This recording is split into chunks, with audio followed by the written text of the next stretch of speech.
мэдээлэлээр төрөлцсөн MNC телевиз 7 хоногийн анхаарал татсан онцлог үйл явдлын эзнийг үзэгч тантай уулзах болно. Баасан гарагийн 21 цаг 30 минутаас та сугаад харуулаарай.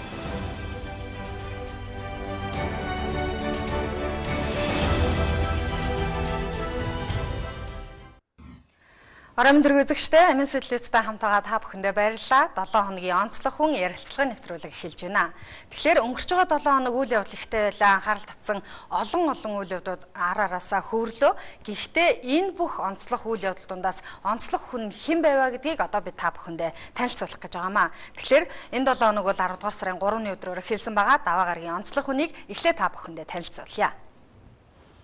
За энэ 7 хоногийн даваа гарагт улсын хурлын намрын чуулган нээлттэй хийсэн байгаа. Намрын чуулганаар ерөнхийдөө одоо эдийн засаг хүндрэлтэй байгаа энэ үед эдийн засгийг хэрхэн яаж сайжруулах вэ? Төсөв мөнгийг яаж алдагдaltaгүй гаргах вэ гэгчлэн олон бодлогын чанартай ажлууд хийгдэх ёстой байгаа. За энэ хүрээнд одоо улсын хурлын даргын хэлсэн үг бол анхаарал татаж байсан юм а. Өөрөөр хэлэх юм бол улсын хурлын дарга Мегомбын энх болд за хүнд суртал дарамт шахалт хууль зүйн тогтворгүй орчин үл ойлголцол нэг цонхны бодлогогүй байдал хөрөнгө оруулагчдын урмыг хугалж байна гэж хэлсэн байгаа. Өөрөөр хэлэх юм бол энэ эдийн засгийн хүндрэлтэй хэцүү үед за бид нар гадаадын хөрөнгө оруулагчдыг дэмжиж өгөх ёстой, олноор нь оруулж ирэх ёстой. Үүний тулд яах ёстой вэ гэдэг гарц гаргалгааг чуулганы нээлтийн өдөр хэлсэн байгаа. Бидэнд итгэх хөрөнгө оруулагчдын итгэл сул хэвээр байна. Гадаад хүчин зүйлийн нөлөөллөөс илүү хүнд суртал, дарамт шахалт, хууль зүйн докторгүй орчин, үл ойлголцол, нэг цонхны бодлогогүй байдал зэрэг нь хөрөнгө оруулагчдын урмыг хугалах томоохон хүчин зүйл болсоор байна. Төрийн хүнд суртал, үр ашиггүй зохицуулалтыг арилгахад чиглэсэн бодлогын зоримог өөрчлөлт хийх зайлшгүй шаардлагатай болжээ.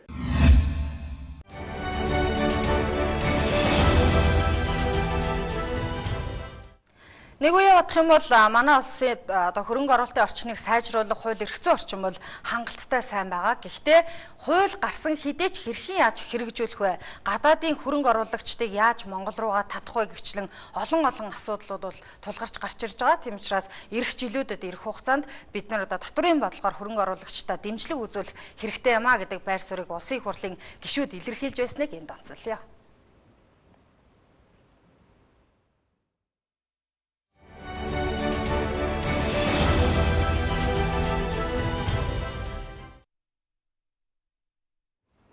За үзэгчтэй 7 хоногийн онцлог хүн ярилцлагын нэвтрүүлэг үзэгчтэй хүрч байна. Тэгэхээр одоо мегмар гараг буюу 10 дугаар сарын 4-ний өдрийн онцлог хүн хэн байсан бэ? За энэ өдөр бол монголчуудад нэгэн сайхан таата мэдээллийг Монгол Улсын их сургуулийн багш нар дуулгасан байгаа. Өөрөөр хэлэх юм бол Монгол Улсын их сургуулийн дэд профессор улам орхихын тухайд монголчууд анхны хиймэл дагуулаа эрх хавар сансарт хөөргөнө гэсэн мэдээллийг өгсөн байгаа. Энэ бол яалтчгүй олон хүмүүсийн анхаарлыг татж байсан онц сонирхолтой асуудал байсан юм а. Сансарт нисэх загварынхаа энэ гадна талын панелийг өгсөрч байна. За тэгээд эх сард бол програмаа шалгаад хүлээл гэж өгнө. Тэгээ 3 сард хөөргөхөөр 4 сар гэж ярьж байсан. Одоо 3 сар боллоо. 3 сард хөөргөнө. За тэндээ сансарт гадна байрлуулж байгаа тэндээс дахиад робот гараар 20 битэд шийдэн. Тэрийгээ 5 сард шийдэхээр. Тийм учраас бид нар 3-аас 5 сар гэж одоо ингэж ярьж байна.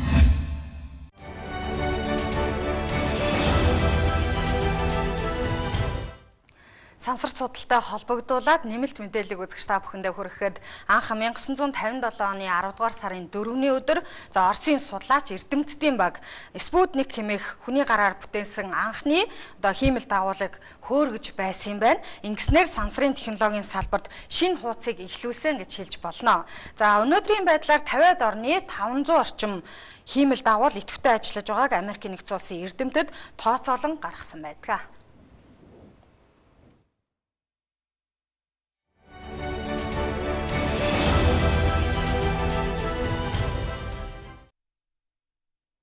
За тэгэхээр үзэгчтэй энэ 7 хоногийн лав гараг буюу 10 дугаар сарын 5-ны өдрийн онцлог хүнийг одоо та бүхэндээ танилцуулах гэж байна. Ер нь бол өнгөрч байгаа 7 хоног за эрдэнтийн асуудлаар нэлээд божигнсан 7 хоног боллоо гэж хэлж болно. За энэ божигнаан дунд бас эрдэнэт үйлдвэрийн удирдлагууд ч бас хэвлэлийн урал хийгээд амжсан. Энэ мэдээлэл манай MNC телевизийн шууд амжуулан үзэгч та бүхэндээ хүргэсэн гэдгийг зарим үзэгчид санаж байгаа хаа.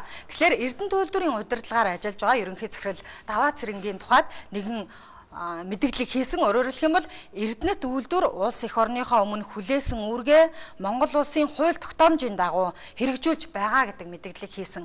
Яагаад ийм мэдээлэл хийх болсон бэ гэхээр улсын хурлын дэд даргын зүгээс за Эрдэнэт үйлдвэр бол ашиггүй ажиллаж байна. Татварт төвлөрүүлдэг мөнгөнд үнэ нь багассан гэдэг мэдээлэл хийсэн боловч энэ нь орон зэсгүй мэдээлэл байна гэдэг одоо няцаалтыг Эрдэнэт үйлдвэрийн удирдлага хийсэн юм а.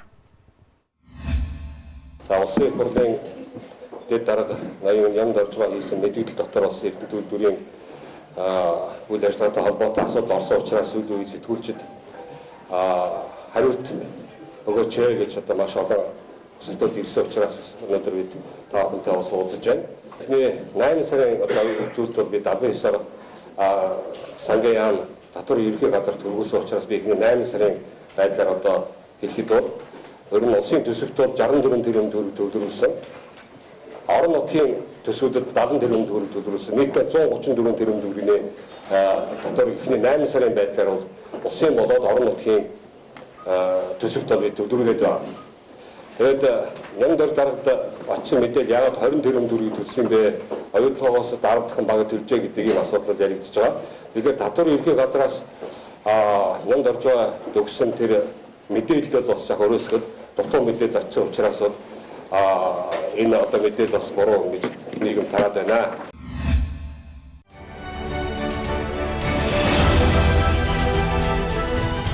Эрдэнэт үйлдвэрийн асуудлаар өнгөрч байгаа 7 хоногт бол нэлээд улс төржилт явагдлаа. За энэ улс төржилт дундуур бодит байдал ямар байгаа юм бэ гэдгийг ийхүү Эрдэнэт үйлдвэрийн ерөнхий захирал Даваацран олон нийтэд танилцуулсан юм а. За ер нь бол татвар буйдоор төр бөө гэж үгүй байдаг. Тэгэхээр татвар төлөлт багаснаа гэдэг бол яалтчгүй анхаарал татах асуудал байх боловч одоо Эрдэнэт үйлдвэрийн удирдлагын зүгээс бол улсад төвлөрүүлэх татварын хэмжээ бол буураагүй гэдэг ийм мэдээлэл өгсөн байгаа. За өөрөөр хэлэх юм бол 2015 онд 379 тэрбум төгрөг, 2016 оны эхний 8 сарын байдлаар 134 тэрбум төгрөгийг улсын төсөвт улсад одоо төлсөн гэдэг ийм мэдээллийг аль биесээр өглөө.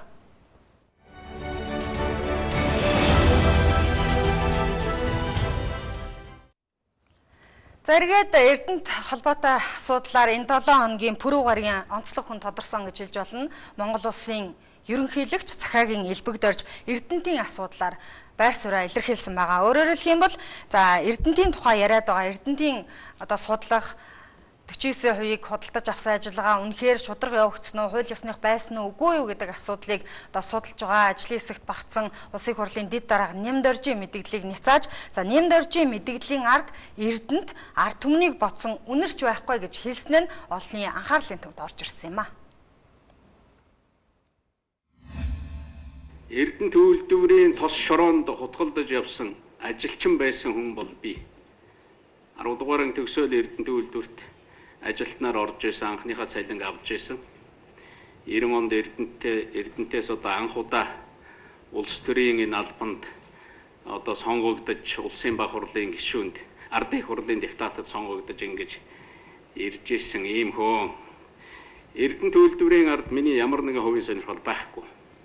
Бүр хатуу хэлээ, нэг ч төгрөгний сонирхол байхгүй. Нямдоржийн мэдэгдлийн ард улсын хурлын дэд дарга нямдоржийн мэдэгдлийн ард Эрдэнэтийг бодсон, аль эсвэл ард түмнийг бодсон үнэрч байхгүй гэдгийг энд хэлье.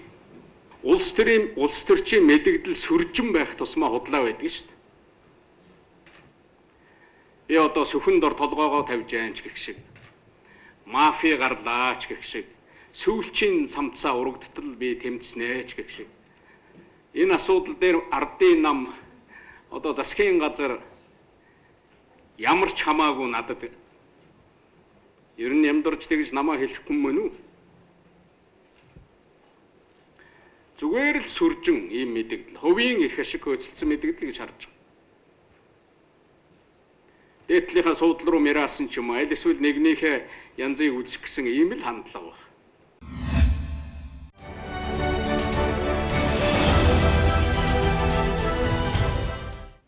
За ийхүү Эрдэнэт үйлдвэрийн Оросын талын эзэмшдэг байсан 49%-ийг монголчууд өөрсдөө худалдаж авсан. За хууль зөрчсөн, за хууль ёсны дагуу байж чадаагүй гэдэг ийм мэдээллүүдийг бол Монгол Ардын намынхан удаадараа гаргаж ирж байгаа. Засгийн газарт хүртэл дүгнэлтэд хүргүүлчихсэн байгаа гэдгийг хэлье. Гэхдээ энэ дүгнэлт донд энэ бүх өрнөж байгаа үйл явдлын дундуур Эрдэнэт үйлдвэрийг Оросын талын эзэмшижсэн хувийг монголчууд худалдаж авахад Монгол улсын төрийн 3 өндөрлөг буюу Монгол улсын ерөнхийлөгч улсын их хурлын дарга ерөнхий сайд хамааралтай юмаа гэдэг ийм яриа гарсан. Харин Монгол улсын ерөнхийлөгч инхүү өөрийнхөө байр суурийг илэрхийлсэн нь Пүрэв гарагийн онцлог хүнээр тодорхойд хүргэсэн юм а. За ерөнхийлөгчийн хэлсэн мэдээлэлд бас хэд хэдэн зүйлийг нэмж та бүхэндээс танилцуулъя гэж бодож байна. За Монгол улсын ерөнхийлөгч бол хэвлэл мэдээллийнхэнтэй уулзаж Эрдэнэтийн асуудлаар байр сууриа илэрхийлэхдээ нэгдүгээрт Эрдэнэт үйлдвэрийн асуудлыг үндэсний аюулгүй байдлын зөвлөлөөр яриаггүй, ярих ёстой гэсэн хууль тогтоомж байхгүй гэдгийг онцолж хэлсэн.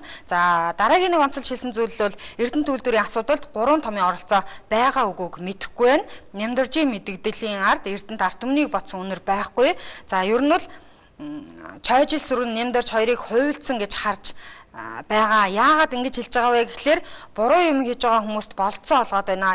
Хэрвээ үнэхээр энэ худалдаа авалт хууль ёсных биш байсан бол энэ засгийн газрыг байгуулсныхаа дараа л энэ ажлыг зогсоож болох байсан. Гэтэл өчнөө цаг хугацаа алдлаа гэдэг ийм шүүмжлэг бас хэлсэн. За улс төрчийн мэдэгдэл сүржин байх тусмаа худлаа байдаг юм а. Нэмдэрч намайг одоо ер нь бол энэ мэт байдлаар гүтгэх хүн мөн үү зүгээр л сүржин хувийн эрх ашиг хөөцөлдсөн мэдэгдэл хийж байна гэдгийг бас хариуцлагатайгаар хэлсэн байгаа. За Эрдэнэтийн талаар Оросуудтай бас ерөнхийлөгчийн төвшөнд бол байр сууриа илэрхийлсэн. Өөрөөр хэлэх юм бол Орос улбаны улсын ерөнхийлөгч Путин ерөнхийлөгчөөс ерөнхийлөгчтэй энэ асуудлын хүрээнд ярилцахдаа Эрдэнэт үйлдвэрээ монголчууд өөрсдөө аваад явчих хэрэгтэй юм а. Та бүхнийг өөрсдөө авч явна гэдэгт бид итгэж байна гэдэг байр сууриа илэрхийлснэгч хэвлэлийнхэнд дуулгасан юм а. За энэ мэт байдлаар өнгөрч байгаа 7 хоногийн онцлог хүмүүс тодорсон. За энэ дундаа бид энэ 7 хоногийн онцлог зочноор за Монгол Улсын их сургуулийн дэд профессор Улам оргих багшийг урьсан байгаа. Яагаад урьсан бэ гэхлээр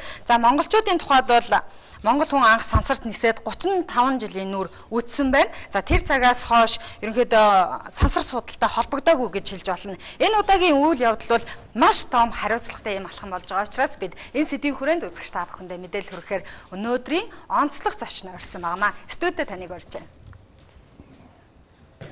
Монгол Улсын их сургуулийн дэд профессор Улам оргих манай студид байна. Сайн байна уу? За бидний урилгыг хүлээн авсан танд маш их баярлалаа. Баярлалаа. За хэмэл дагуулаа хэзээ өрөх гэж байна? Хэмэл дагуулаа 3 сард өрөх төлөвлөгөөтэй байгаа. 5 сар тойрог замд гаргана. Ерөнхийдөө хиймэл дагуул бүтээх ажил хэдэн оноос эхэлсэн бэ? Одоо хөрөх чинь гэдэг мэдээллийг аваад монголчууд бол их сайхан огшиж штэ баярлж байна. Техник технологийн шинжлэх ухааны ололт амжилтыг бишрэн магтаж байна. Ер нь бол манай залуучууд сурагч байхаас эхэлсэн олимпиадад оролцоод эндээс тоолох нь бол 10 гаруй жил болно. Яг энэ төсөл бол 2 жил багтаж явагдаж байгаа. Анх яригснаас эхлээд одоо 2 жилдээ багтаагаа өргөж байна. Хамтарч ажилласан багаа та танилцуулаач. За олон улсын төсөл байгаа. Энд Гана, Нигер, Бангладеш, Япон, Монгол гэсэн 5 орн анх удаа хамтарч 5 хиймэл дагуулыг гаргаж байгаа. Энэ хоорондоо сүлжээнд ажиллана. Хиймэл дагуул сүлжээнд ажиллах нь маш их ач холбогдолтой. Нэг хиймэл дагуулыг өргөөд бус орны хиймэл дагуулыг ашиглах бололцоод. Тэгэхээр үзэгчтэй яг одоо манай студид ирээд байгаа зочин та бүхэнд одоо танилцуулгаар хиймэл дагуулынхаа макет гэж ярих тийм макетыг авчирсан байгаа. Тэгэхээр одоо энэ хиймэл дагуулын техникийн үзүүлэлт нь ямар юм болоо? Тийм энэ одоо яг макет нь гаднаас нарахаар энэ хэмжээ нь яг юм байгаа. Мэдээж дотор нь маш их электрон. Хиймэл дагуулын хэмжээ нь яг юм уу? Хэмжээ нь яг юм байгаа. Тэгээд ингээд харахаар эндээс одоо нарны батарей байна. Та нар харж байвал нарны батарейгаар тэжээгдэн дотроо тэжээдэг батарейтай. За одоо энэ антенн гэсэн. Энийг дөрвүүлж юм бол 5-гийн антенн гэж ойлгож болно. Бас нааша мэдээ засдаг антенн. За энд бол камер байрлсан байна. 2 янзын камер. Нэг нь маш хурдтай камер. Нэг нь одоо өндөр наривчлалтай камер байрлсан. Ийм дотор нь компьютер байгаа. Одоо бидний хэлээр. Тэр энэ бүх зүйлийг манай залуучууд өөрсдөө залуу багш нар Японы лабораторийг ашиглаад хийж байгаа. Энэ хиймэл дагуулыг монголчууд сансарт хөөргснөөр, сансарт илгээснээр одоо яг ямар ач холбогдолтой юм бэ? Ямар салбар төлхөөхөн хэрэглэх боломж байгаа юм болоо? Хамгийн нэгдүгээрт одоо монголчууд сансрын орон зайтай болно. Сансар дөөрийн замтай болно. Энэ бол маш том үйл явдал. Түүх үйл явдал гэж Гөрөгч Баатараас хэлжсэн бидний их баяртай байгаа. Холбоотой байгаа юу та бүхэн? Холбоотой байгаа. Манай Гөрөгч Баатарын төслийг маш их дэмжиж байгаа. Бүх шатанд одоо дэмжиж байгаа. Өөрөө хувьсаас сайхан хандив өгсөн. Энэ бол Монголын ирээдүйн манай ард түмэн дэмжээний хөргөж чаднаа гэж хэлсэн. Тэгээ үнэхээр өнөөдөр хөрөх болцоотой болж байгаа. Энэ дотор одоо ямар юу асуулаа? Ерөнхийдөө энэ хиймэл дагуулыг сансарт яаж хөөрөх вэ? Тэр процессын талаар бас манай үзэгчид сонирхож байгаа гэж бодож байна. Одоо энэ ингээд сансарт гаргахаар хүмүүс дээшээ өрчөөд унцдаг ч юм уу гэд гайхаж байгаа. Хиймэл дагуулч яг сар шиг нэгэнд гаргачих юм бол дэлхийг тойроод явна. Тэхийн тулд секундэд 7-8 км цагийн хурд өгөх ёстой. Тэрийг бол Японы сансрын хөлгөөр гаргадаг. Тэгээд энд дэлхийд олон улсын станц гэж байдаг. Тэнд сансрын нисгч очиж ажилладаг. Тэр станц дээр байрлуулж агаад тэгээд дараа нь гадна талдаа гаргаад тэгээд робот гараар өөрийн бие даалгаад нисгэх нь шүү дээ. Тэгээд дэлхийд тойрно. Сансарт энэ хиймэл дагуулыг яаж тээвэрлэх вэ? Сансрын тойрог замд яаж оруулах вэ гэдэг талаар бид бас илүү ойлгомжтой байх үднээс үзэгчтэй зориулаад нэг бичлэг бэлдсэн байгаа. Хоёлаа энэ бичлэгийг харж байгаад бас давхар тайлбарлаад явбал илүү ойлгомжтой байлаа гэж бодож байна. Найруулагчид өрсөөгөөрэй.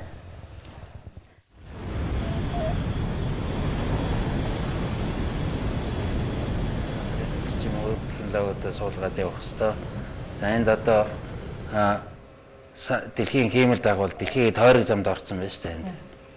За одоо эндээс бид нэр тэр гол төхөөрөмжөө салгаж ин пүүжингээсээ. Пүүжин бол хөдөлгүүр одоо ингээд цаашаа хөдөлгүүргөө бие дагаад нисэж гин гэсэн үг эндээс. За энэ дунд чинь л одоо манай монголчуудын бүтээсэн хиймэл дагуул байрлаж байгаа тийм ээ. Хиймэл дагуул байрлна. Одоо ингэж явж байгаад одоо энэ салж штэ. Дахиад өөрөө ингээд бие дагаад орбитд нисээд явна. Тий.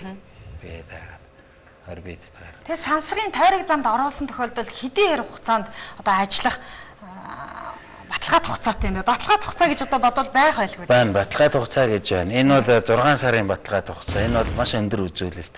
Яагаад гэвэл энэ сансрын тойрог замд одоо жоохон ч гэсэн агаар байдаг. Их хурдтай нисгээр бид нар ойлгож байгаа агаар эсэргүүцэл хална. Энэ цахилгаан чинь тэнд сансрын цацраг байна. Тэрний нөлөөгөөр энэ электроник дангийн буурна, эвдэрнэ, ийм тохиолдол байна. Тийм учраас 6 сар ажиллана гэдэг бол өндөр үзүүлэлт. 2 жилийн дараа эргээд тойрог замаас гараад дэлхийд тэгтээ шатаж алга байна. За. Шатаад бүр нутаг болчихдөг юм байна тий. Тэг нэ. Их том хиймэл дагуул бол зарим бүр шатад дуусахгүй оочдөг маш аюултай сансрын хог аяг. Энэ бол шатаж унана. Тэгээ манай энэ хиймэл дагуулын бас нэг зорилго бол энэ 5 улс нийлээд хаана явж байгааг маш өндөр найрвчтай тодорхойлох юм даалгаварт. Энэ их чухал. Яг бол хоорондоо мөргөлддөг, дараагийн хиймэл дагуулыг хөөрөхөд хаагуур явуулах үүдийг тооцоолдог. Хаана байгааг одоо тодорхойлох нь маш чухал шүү дээ. Энэ нэмийг 400 км өндрөөс харна гэж байхгүй.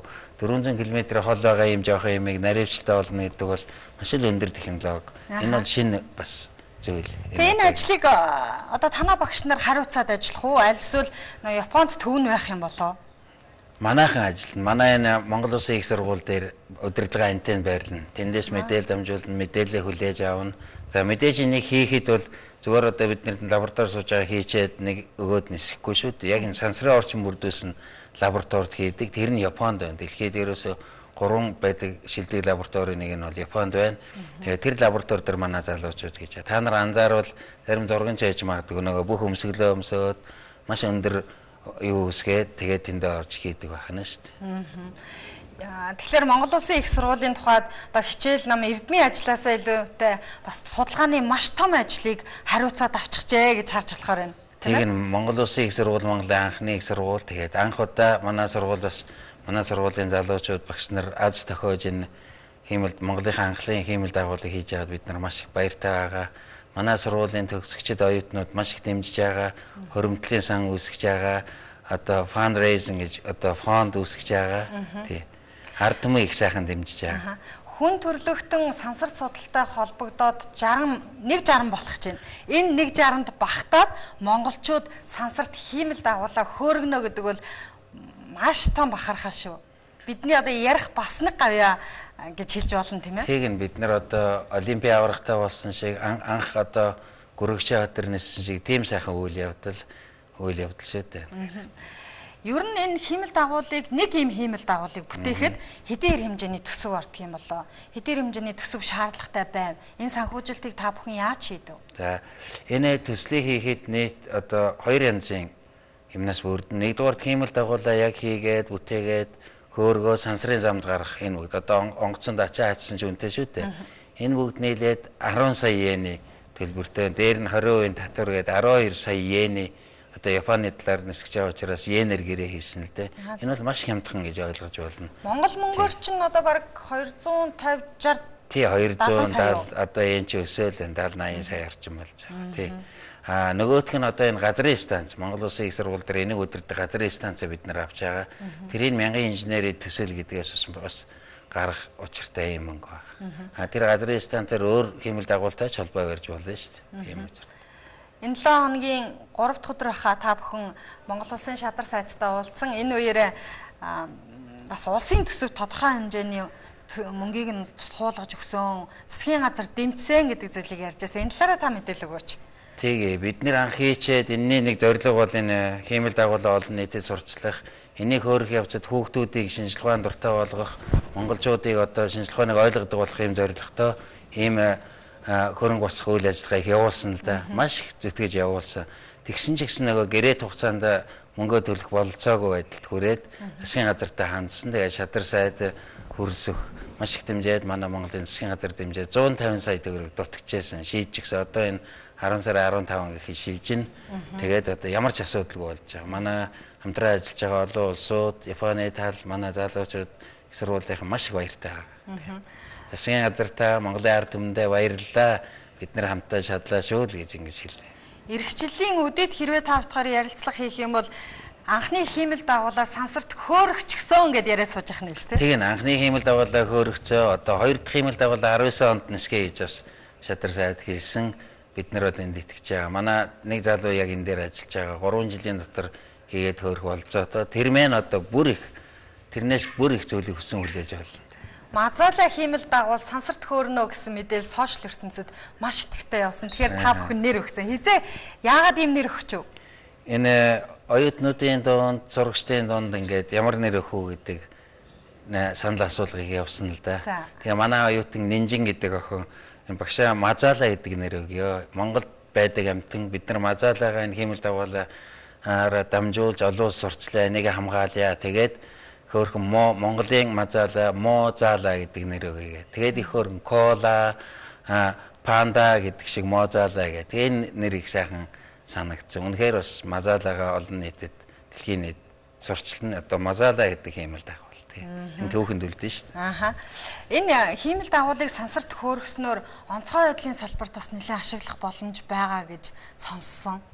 Тийм, яг энэ хиймэл дагуулыг анх бид нар шинжлэх ухааны 6 төрлийн туршилт хийхээр яг орчин үеийн туршилт хийхээр анхны үйлдэл нь юм байсан.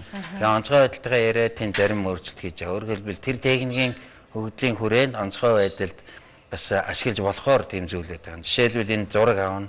Энэ зураг бол яг онцгой байдлын одоо хэрэгэлдэг зурагтай адилхан наривчлалтай зураг авах болцоотой монголчууд өөрөө авч болж байна.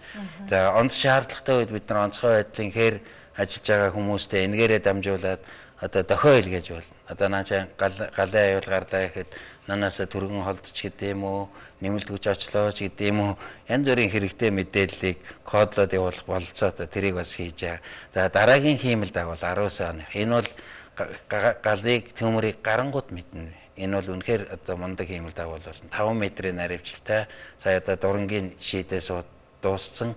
Энийг бол монголчууд хөөргөнө. 5 метр гэдэг чинь боломжтой шүү дээ, тийм ээ. 5 метр гэхээр нэг модыг танина. Нэг мод ямар байна уу? Тэр мод өвчлж өгөө юу? Өтөдөж өгөө юу гэд бид нарын тий. Кэр төөрцөн хүн машин тэрэг байлаа гэхэд тэрийг мэдэх болцоотой тийм өндөр наривч шүү дээ. Ер нь одоо манайх жишээлбэл сансарт хиймэл дагуул хөөргөөгүй улс орно л доо. Тэгээ өмнө нь энэ тухайн мэдээллийг, бусад мэдээллийг их өндөр үнээр худалдаж авдаг байсан гэсэн. Яг хэдийн хэмжээний өртгөр худалдаж авдаг байсан юм бол. Хэдийн хэмжээний одоо мөнгө санхүү хэмнэх боломжтой болчихж байгаа юм байна. Яг нарийн мэдээллийг бол бас интернетээр ороод харж болно л доо. Жишээлбэл онцгой байдлынхаа нэг онцгой мэдээлэл дамжуулахад нэг жилд 40 сая төгрөгөөр түрээсэлдэг гэж байгаа зөвхөн одоо онцгой байдал. За танаа телевизийнхэн бас олимпийн нэвтрүүлгийг ихтэй түрээсэлдэг шүү дээ энэ чинь. Гэх мэтлэнгээр ярих юм бол маш их өртөг гарна. Ялангуяа манай энэ холбоо харилцааны салбарууд маш их өртөгтэй. Одоо өөрсдөө бас өөр газараар их үнэтэйгээр хиймэл дагуул хийлгээ ч юм уу захиалаад эсвэл сувгийг ашиглах гээд хөөргөж байгаа шүү дээ, хөөргөж байгаа. Өөрсдөө хийж сурах юм бол хамаагүй хямд тусна. Ер нь тэгээд энэ хиймэл дагуулыг хийхэд нэг ч юм уу, хоёр ч юм уу, нэг 5-10 хүний хөдөлмөр биш л дээ. Их олон хүмүүс баг болж зохион бүтээн авах гэж бодож байна. Тэгэд мэрэгжилтнүүд боловсруучч нэ танахан өөрсдөө бэлтчихэж байна. Тэгж юм. Ер нь засгийн газрын мөрийн хөтөлбөр гарсан хиймэл дагуултай болно гэдэг. Тэр хөтөлбөрийн хүрээнд Монгол Улсын их сургууль мэрэгжилтэй боловсруучныг бэлтгэх үүрэг хүлээсэн л дээ. Тэгээд бид нар энэ үүргээ бол сайн биелүүлж байгаа. Тэгээд манай тэр бэлтгэж байгаа залуучууд анхны энийг хийж гин. Зөвхөн энийг хийгээд зогсохгүй одоо дараагийн хиймэл дагуулыг хийх чадвартай.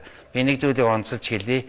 Зүгээр одоо Японд очиод тэдний нэг юм дуурайж хийж байгаас энийг юунд хэрэглэх вэ гэдгээс өсвөлээ. Дизайныг гаргаад, техникийн шийдвэрийг гаргаад бүх сонголтыг өөрсдөө хийж байгаа манай залуучууд. Дээр нь угсрах, турших бүх ажлыг өөрсдөө хийж байгаа. Зөвхөн сансарт гаргахыг л Японы сансрын хөлгөөр гаргаж байгаа шүү дээ. Энэ бол юу гэсэн үг гэхээр хиймэл дагуулыг бүр анханаас нь гэсүүлээд дуустал нь бүх үе шатанд нь сайхан суралцж байгаа юм. Төрөл төрлөөрөө мэрэгжээд дараас нь залуучууд явах хэрэгтэй 4 биш 400 уулаа яваад нэг биш одоо хиймэл дагуулын сүлжээтэй болно. Тэгэх юм бол манай ард түмэн хаанаас одоо радиогоо сонсож чаддаг, хаанаас гар утсаа барьж чаддаг, хаанаас телевиз үзэж чаддаг ийм технологитой болно шүү дээ. Яг сансарлуу одоо жишээлбэл тэр пуужинд багтаагаад хөөрөхөд хэдийн хугацаа шаардлагатай байдаг юм бэ? Багтаагаад хөөрөхөдөө мэдээж тэр пуужин хизээ хөөрөхөө гэдэгт нь гэрээ хийх хэрэгтэй.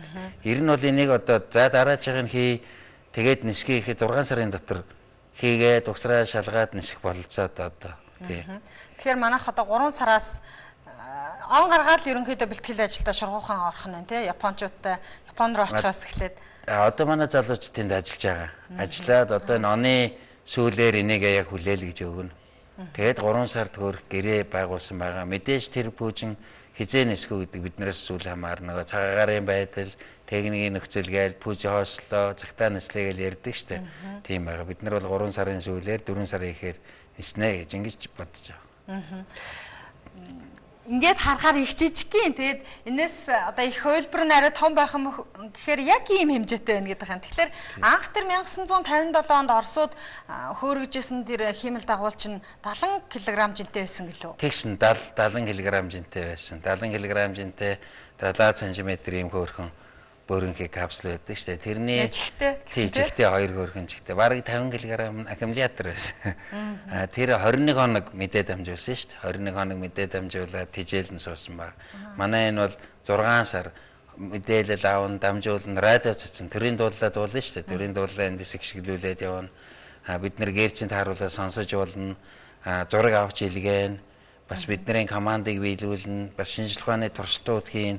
Энэ жижигхэн мөрдлөө маш хийчихдээ 6 янзын үүрэгтэй.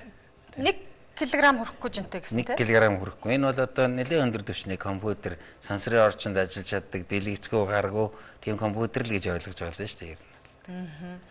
Тэгээд жишээлбэл Монгол улсаас анх сансарт хөл тавьсан хүн бол Гүр Архича Баатар байгаа. Тэгээд энэ үнтэй та бүхэн холбоотой байгаа гэсэн тийм. Холбоотой байгаа. Манай Баатарын нэг маш их дэмжиж байгаа. Хуваараа бас сайхан дэмжсэн, бид нарыг урам зориг хайрлсан. Сая хүртэл одоо манай соёл шинжилгээний сайттай хамт уулзсан, сансрын бодлогоо боловсруулъя, монголчууд сансрын гүрэн болъё гэдэг их сайхан хамтарч ажиллахаар ярьж байгаа. Сайхан хамтарч ажиллаж байгаа. Монгол Улсын их сургуулийн багш нар Япончуудтай хамтраад, гадаад мэрэгжилтнүүдтэй хамтраад ийм том агуу зүйлийг бүтээж эхлэв. Тэгэхээр Монгол Улсад мэрэгжсэн байгууллага байгаа шүү дээ. Шинжилгээ ухааны академи, одоо орон геопедикийн хүрээлэн гэдэг байна. Тэгээ энэ хүрээлэнгийнхэнтэй та бүхэн одоо хамтын ажиллагаа байна уу? Ер нь бол одоо яг энийг хийх талаар бол гэрээ контракт хийгээгүй. Энэ нөгөө их сургуулийн хооронд олон улсын 5 их сургуулийн хоорондын гэрээ л дээ. Ер нь бол хамтын ажиллагаа байгаа. Манай одоо орон геологийн хүрээлэн бол хуучин Гүрэгчаа Баатрын нисгэд толгойлох байгууллага байсан. Физикийн туршилтуудыг хийжсэн. Манай Хавгжоо багш бол Гөрөгчөөртэй нэг ангийнх штэ. Тэр үеийн нөгөө нарийн мичгийн дарга нь байсан. Одоо дараагийн хиймэл дагуул дээр бид нэр хамтарч ажиллах штэ. Манай хамгийн том хүрээлэн, хамгийн чухал энэ дээр бол нэг номер толгойж ажиллах штэ хүрээлэн. Бид нар бол Монголынхаа хиймэл дагуулыг хийхээ цаахан хамтарч ажиллана гэж бодож байгаа. Бас гэрээ контракт хийхээр одоо манай сургуулийн төвшөнд ярьж байгаа бид нар энийг өдрөөс очиж уулзна. За баярлалаа. Тэгэхээр өнөөдөр 5 дахь ярилцлага бол би хувьдаа бодож байгаа. Их тийм түүхэн ярилцлага боллоо. Баярлалаа. Хэдэн жилийн дараа одоо монголчууд анх удаага хиймэл дагуул сансарт хөөрөх гэж явах үед ярилцаж байлаа гэд ярих архивын одоо маш чухал үнэтэй материал болох нь дээ гэж хувьдаа бодсон. Баярлалаа танд. Баярлалаа. Энэний нэг чухал бүгд нь биш Японы нэг доктор хамгаалаад ирж байна. Өөр залуучууд нэг доктор хамгаалаад ирж байна. Энийг бол монгол залуучууд чиглэл зорилготойгоо олуулаа явж технологи эзэмшиж ирж штт. Одоо энэ бол үнэхээр бас нэг шин юм. Тийм учраас бид нар одоо газрын үнэ судалдаг, одоо оюутлагаагаа өөрсдөө болдог ийм технологиуд өөрсдөө сурах хэрэгтэй. Тэгвэл Монгол улс одоо хүний гар харахгүйгээр хөгжин өнөөдөр гадны хөрөнгө оруулж орж ирээсэ мөнгө ханаас олох уу гэж бодохгүйгээр өөрсдөө юм аягээд хөгжин. Манайхан тийм ард түмэн шүүд. Учраас тэр утгаараа энэ бас их сайхан анхны алхам гэж бодож байгаа. Их баярлалаа. Баярлалаа. Монголын ард түмэндээ баярлалаа. Дэмжээрэй. Бид нар шинэ технологи эзэмшин манайх бас хүчрэг ард түмэн шүү. Өр хүүхдүүдэд бас шинжилгээний дуртай бол бид нар дээр дагуулад ирээрэй. За баярлалаа. Анхаарлаа хандаас үзэгч та бүхэндээ баярлалаа. Тэгэхээр Монгол хүн сансарт нисснээс хойш 36 жилийн дараа за Оросууд анх удаага одоо хиймэл дагуулыг сансарт хөөргснөөс хойш 60 жилийн дараа 60 жилд одоо багтаж монголчууд ийхүү одоо өөрсдийн бүтээсэн хиймэл дагуулаас сансарт хөөрөх гэж байна. Биднээс 36 жилийн турш хол байсан сансрын үйл хэргийг ийхүү Монгол улсын их сургуулийн багш нар бидэнд ойртуулж чадлаа.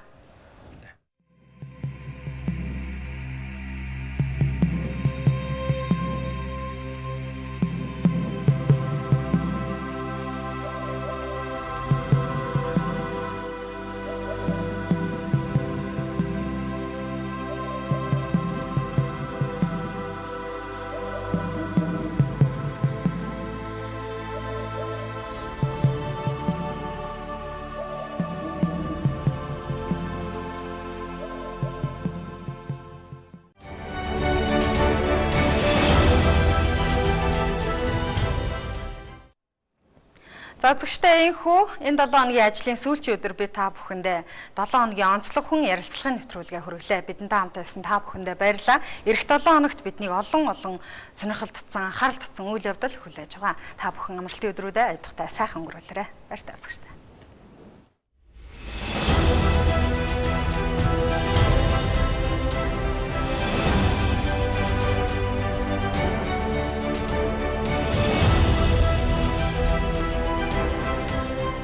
Мэдээлэлээр төрөлдсөн MNC телевиз 7 хоногийн анхаарал татсан онцлог үйл явдлын эзнийг үзэгч тантай уулзах болно.